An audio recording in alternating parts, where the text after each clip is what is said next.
అందరికీ నమస్తే అండి. Welcome to your kundali speaks జ్యోతిష్య సంజీవని. ఈరోజు మనం ఇప్పుడు ఈ వీడియోలో ధనుర్లగ్నం వారికి మార్చిలో ఎలా ఉంటుందో తెలుసుకుందాము. ఓవరాల్గా చూసుకుంటే ధనుర్లగ్నం వారికి కూడా చాలా అనుకూలమైన పీరియడ్.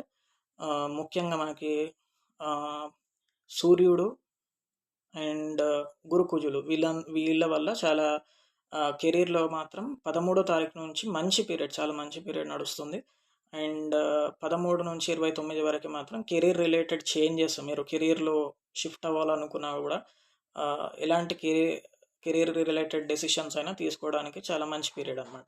అండ్ దీంతోపాటు మనకి చతుర్థంలో ఫస్ట్ 13 రోజులు అంటే మార్చి 13వ తారీఖు వరకు మాత్రం బుధ శుక్ర రాహువులు ఉన్నారు కాబట్టి అక్కడ ప్రాపర్టీ రిలేటెడ్ అలాంటివి డెసిషన్స్ తీసుకోకపోవడం మంచిది. రిజిస్ట్రేషన్ డేట్స్ అవి ఏమన్నా ఉంటే కూడా మార్చి 13 తర్వాత మీరు వాయిదా వేసుకోండి, అప్పుడు చేసుకోండి. చాలా మంచి అనుకూలమైన పీరియడ్ మార్చి 13 తర్వాత వస్తుంది కాబట్టి property related, vehicle related, registration related అప్పుడు చేసుకోవచ్చు.